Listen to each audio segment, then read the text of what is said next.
Hi, everyone. It's Dr. Karen, the Women's Midlife Specialist, and I have a great set of labs to share with you today because CA is 56 years old and postmenopause, and her situation is very similar to many women that I have seen. Okay, so CA is not on any current hormone therapy. And she has a what I would call low estrogen for her age, and I'll show you how I know that in just a moment. Even though we have a reference range here of zero point 0.5 to 1.7, and she falls in that range, optimal is 1.3 to 1.7 if you're not even on any hormone therapy. So these reference ranges we have to keep in mind are for women her age or postmenopausally that are not on any hormone replacement therapy. So we know they're low and not optimized like we want to do and pull up to our 30s. So her estrogen is actually even in the lower end of normal for her age. Her progesterone's not too bad though, and that places the progesterone to estrogen ratio not that bad. I mean, 94 is really not that bad. Optimal between 100 and 500. So she's barely estrogen dominant here. Her estrone is actually really quite good at 1.3. So we know that she is not creating too much estrone from her fat cells. Her BMI is 26. So obese is anything over 29, 30 and up. So she is just a little bit overweight at 5'5", 160 pounds. Not terrible. Gaining it appears more in her waist, which is unfortunately what a lot of women do postmenopausally after the estrogen starts going down. But we've got at least, this is a wonderful thing to work with, a good estrone level.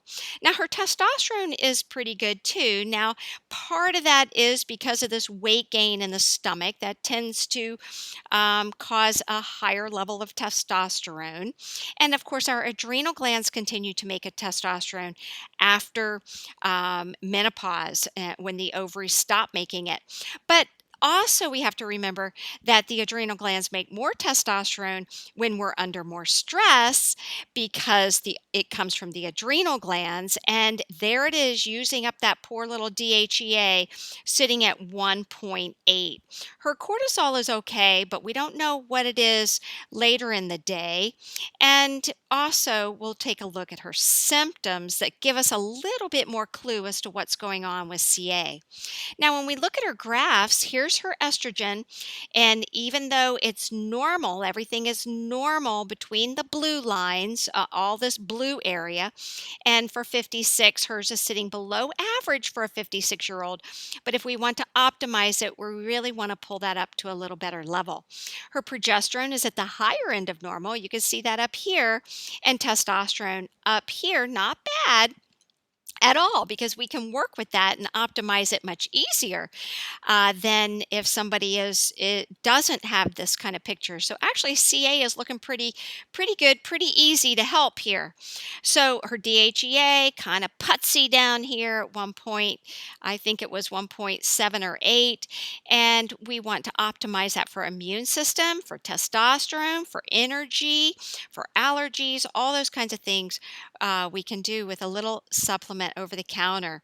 And here's her cortisol in the morning. Now let's take a look at the symptoms and see where we're at. Now, these symptoms are pretty doggone important because what we've got are some things that really we just not happy, joyful living here with tearful and sleep disturbed and morning fatigue and high stress level, nervous and anxious. These are all things that none of us want at all. She does have some high cholesterol and some weight in the waist gaining, some low libido, and let's see, some vaginal dryness usually goes with low libido as well. So when you look at the symptoms as a whole, she's got a very high metabolic syndrome picture, even though she's not obese.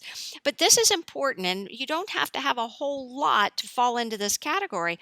And and this is something that I'll get to in a minute because I think when we correct the and optimize her hormones, I think this is going to improve as well. So we've got symptoms of both high and low cortisol. We know stress level is very high, low androgens, which we have a low DHEA, but not a low testosterone, and then some estrogen and progesterone deficiency, which I think in CA's situation is going to be primary in helping her optimize and regain the joy in her life. So let's take a look at this here, what I recommend right off the bat. We're looking at these top symptoms: sleep problems, anxiety, nervousness, tearfulness, stress, some vaginal dryness, low libido. She is the perfect candidate for Hormone Heaven. Absolute perfect, with a good estrone level as well. I'm going to say 2 pumps twice a day for only a couple weeks, and then pop that baby up to 3 pumps twice daily. Let's get those levels up a little bit better. And then after a few months of that, maybe go back to 2 pumps twice a day. But I think, going to be feeling so much better by then. Let's see how you feel and then go from there. This DHEA really needs some help, this 1.8. So I'm going to recommend a 5 milligrams in the morning. And then after about a month, increase that to 10 milligrams. Now, for the adrenal glands, obviously there's a lot of stress going on, and this is playing a big factor. We've got to support these adrenal glands. So, how you make a decision about which adrenal product is based on a couple of things. One, the cortisol level. Two, whether you're currently on a good nutrient program already, a good supplemental program. And three, whether or not you have anxiety or nervousness. So, if you are not on a good nutrient supplement, this is really the best route that you can go. Adrenovive has the adaptogenic herbs, and using this comprehensive nutrient packs from Life Extension, very reasonable.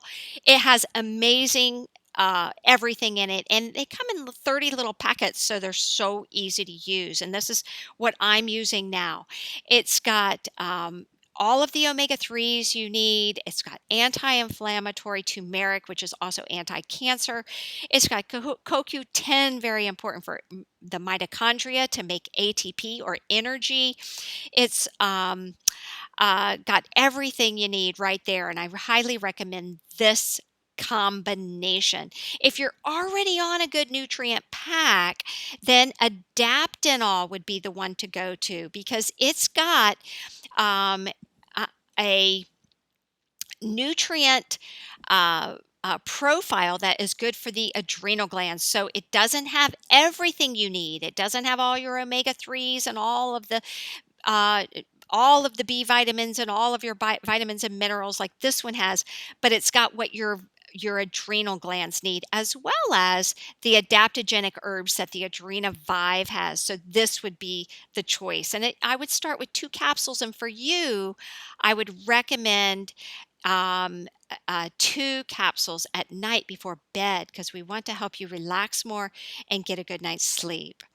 All right. So the last thing, even though I really am kind of pushing that are the symptoms that with the tearfulness and the anxiety and the irritability, well, actually irritability wasn't a big one, but all of those things are the mood changes, all of that I think is going to be much, much better supported with your sex hormones and DHEA. So, but I want to go also just to give you, just in case you haven't seen some of the other videos on metabolic syndrome. I want to throw this into it for you because this is my general thing that I talk about when I talk about metabolic syndrome. You want to eliminate breads, pastas, and all processed foods. You need this low glycemic carbohydrate diet and a healthy fat and adequate protein. That's going to take you a far, far way. You want to massively increase the amount of vegetables that you use and add healthy fat. So you'll get good healthy fat if you're using this comprehensive nutrient packs, but you also want it in your food. So I generally say try to eat 1/2 to 1 avocado per day. Use your olive oil, your macadamia nut oil, your uh, hazelnut oil, your avocado oil. These are great oils with balsamic vinegar for your salads. And your fruits need to be low sugar fruits. So you want to consume only berries, lemons, limes, and only 1/2 to 1 apple per day. So berries have the least amount of sugar. So we're talking blueberries, strawberries, raspberries, boysenberries, and you can imagine they have less sugar because they're not as sweet, right? I mean, blueberries are probably the sweetest, and fresh strawberries, those are the sweetest, but everything in the blueberry line, excuse me, the berry line is going to be great for you. I say an apple, 1/2 to 1 apple, because it has pectin and a lot of fiber in it. So it's also very, very good for you. It's also good for constipation and the pectin also, by the way, is extremely good for healthy bacteria in the gut. All right, so no dried fruit. That's full of sugar. Very, very low sugar foods. No diet foods. We don't like that. It's not good for our body. And we want to have minimal dairy because lactose has a lot of sugar in it. So if you eat yogurt, then you would want to make sure that you had the Greek, which is a high protein yogurt, and the plain yogurt because that doesn't have a lot of sugar in it. All the other yogurts, they have a lot of sugar in them. So be careful, read your labels. And then these are my two favorite desserts. And I like to throw them out there because I like to show people that you can actually enjoy a dessert if you have a family that eats dessert and you feel that urge that you need to have something too. These are my two suggestions that are great. All right. So, CA, I hope this was helpful for you. And thank you so much for doing your labs and trusting me with reviewing them for you. And it was my pleasure. And give me a thumbs up. Tell me I'm doing a good job here. And spread the word. Share it with your friends. And I'll see you tomorrow with another lab assessment review. And I hope I can help you as much as you help me every day of my life. Okay, have a great day. Bye bye.